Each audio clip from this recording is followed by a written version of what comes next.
What is up, everyone? Welcome back to another episode of Gagged or Ragged, where I review all of the latest episodes of RuPaul's Drag Race. As you guys can see, let me just address the elephant in the room. I am not in drag today, and it's just because I didn't have the time to. I just recently got out of work, and I have to go work again tomorrow morning, and it's pretty late right now. And if I want to get this video up anytime before the next episode goes up, then I have to film right now. So I hope you guys don't mind. But today we're going to be reviewing RuPaul's Drag Race UK Season 2, Episode 2. Before we get into all of my thoughts and opinions on the episode, just make sure you guys subscribe down below and ring the notification bell so you're notified every time I post a new video. And lastly, hit the like button if you like this series, or if you like dogs, or if you simply just like pizza, like this video. Comment down below if you guys don't mind me reviewing the season like this, not in drag. I'm down to do that, so you guys just let me know, and let's just hop straight into the video. The episode begins with the girls walking into the workroom, and you know, they come around the table and they're just talking and whatnot, and they're all being pretty shady. These girls are pretty shady and they're funny as hell. For the mini challenge this week, the queens had to choose what queens they thought best fit the roles of Secretary of Shade, so basically who's the shadiest queen, Leader of Lording It Up, which means who is the cockiest queen. Then we have Trade Minister, so who is the hottest one out of all of them outside of drag. And Baroness Basic, so pretty much who's the most basic of all of them. So the cast chose Ahura as the Secretary of Shade. They then chose Tace as the Trade Minister. Next up, they chose Lawrence Chaney as the Leader of Lording It Up. And lastly, they chose Tia Coffee as the Baroness Basic. So RuPaul told Tia Coffee, the Baroness of Basic, that now she'll be handing out the roles for the Rusical that they will be performing for their Maxi Challenge. For the Maxi Challenge this week, the queens have to sing live. Yes, you heard me correctly. Live for Rats, the Rusical. The heart-wrenching story of a group of lovable street rats that can sing and dance for no apparent reason at all. During the rehearsals, we see Lawrence Chaney break down because she's not confident in her dance ability, and she feels like she's stepping very much outside of her comfort zone for this challenge, and she breaks down a little bit. So now we're at the Rusical, and the Rusical was super cute and very entertaining. I actually really liked it. On the main stage this week, the category for the runway was surprise, surprise. So the queens had to surprise us with their outfits. So a reveal of some sort. First queen up is Ahura, and Ahura is serving up a groom to bride fantasy. And this is actually really, really cute. I really like this. The only thing I could say that I don't really care for is that when she revealed to the bride look was a little underwhelming. It looked like a little more of an afterthought. It was just a corset with like a skirt. I'm pretty sure she did that because for a reveal, she couldn't have like a whole crazy ornate ball gown underneath her suit. So overall, she met the challenge. She gave us a reveal, and I think she looks polished in both looks. So I'm gonna give this a Gagged. Next up is Lawrence Chaney. And Lawrence Chaney is giving us a Scottish look. She's from Scotland, so she's giving us a little bit of a hometown look, kinda. She's wearing a blue like jumpsuit number that she reveals into a tartan dress. And this isn't my favorite look from Lawrence because I've seen Lawrence look better before. This look is a little underwhelming. She looks good, but the dress doesn't really fit all that crazy. I'm just used to seeing Lawrence with a little more shape and just a little more polish. So I'm just gonna give this a meh, because it's not terrible, but it's not great. It's not my favorite, so I'm just gonna give it a meh. And next up we have Ginny Lemon. And Ginny Lemon is again serving us up a monochromatic moment with her like yellow tones. She's wearing like this floral dress with these big sleeves, and she's wearing platform Crocs on the main stage of RuPaul's Drag Race. Yes, you heard me correct, platform Crocs. I know, that's like, but anyways, she then reveals into the same exact dress, but the gag of it was that when she turned around, she had a see-through panel and her ass was exposed. And honestly, I thought it was hilarious. So I'm gonna give her a gag just for that. Next queen to the stage is Cherry Valentine, and Cherry Valentine is serving up this campy, like yellow, fluffy tulle moment. It's actually really cute. I like this more than what her reveal is. She reveals to a little tiny bodycon dress that's yellow and says gender, and she was pregnant. So that was like her reveal, and then she like popped the balloon and it was like rainbow confetti in it. Honestly, I have to say that I like the first look only.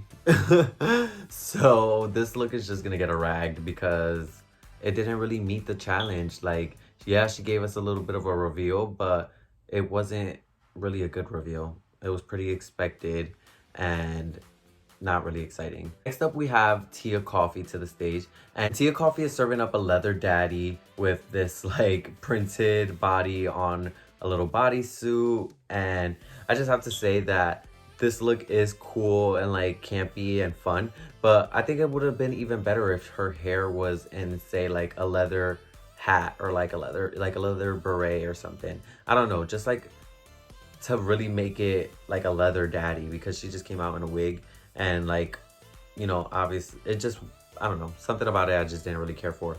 But then she revealed into this red like salsa number dress almost. It looked like a cha-cha dress, and she said that this was made for her, and yeah, it does not look made for her. It looks like she just got it off of like Party City. It's not really cute. Just looks really cheap and ill-fitting. It's not flattering to her body. She doesn't really have any shape or anything, and I'm just gonna have to give this entire look a ragged. Now to the stage we have Ellie Diamond, and Ellie Diamond came out with 3 looks. Yes, not just one, not two. She came out with 3 looks, and she first served us up a little bit of a scarecrow, and then she gave us Tin Man, and after that she gave us the Cowardly Lion. She did her thing, and I don't really even have to say much about this, so I'm just gonna give this a gagged. Now we have Astina Miandela to the runway, and Astina is serving up a Mortal Kombat reference. She's giving us Melina, and it's pretty much the same, like, it's Melina. Like, if any of you have played Mortal Kombat before, then you know what her reveal was gonna be. You know what the surprise was. You know, like, this look entirely. I have to say, Astina looks incredible, as she always does. Her body is amazing, so she could pull off this little tiny, basically bathing suit. She could pull it off because she looks incredible, but this was way too predictable. I knew what the gag was. I knew what the surprise was gonna be, and just wasn't exciting. So I'm just gonna have to give this a rag, even though she looked great. Next up we have Sister Sister, and Sister Sister is serving up like this like housewife look, almost like she's like a regular woman during the day, and at night she turns into this like sexy dominatrix type girl. She was like rolling all around the stage. She had tattoos all over her body. She was wearing this lingerie, and then she ripped off her wig and was bald underneath, and I thought that was actually pretty cool. I'm just gonna give this a gag. And now we have Veronica Green, and Veronica Green is really giving us housewife. She's giving us like back in the day housewife, you know, carrying her little cookies and stuff, and then she drops the cookies and reveals to a robot. And honestly, this was my favorite look of the runway. It was extremely innovative and creative on her part. I think the tearaway of the dress and everything was just magnificently done, and she did say that she made that costume herself, so props to her. This is an awesome look, and it is definitely getting a gagged. Next up we have Taste to the runway, and Taste is giving us blood red down to the floor coat. Taste looks fucking incredible as always. This platinum human hair unit that is like 60 inches or whatever the hell it is looks incredible. She looks amazing.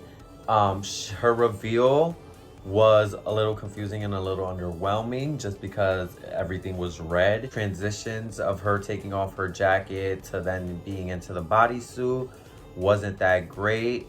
But now that I can see the look, looks incredible as always. So I'm gonna give her a gagged. Last but not least, we have Bimini Bon Boulash.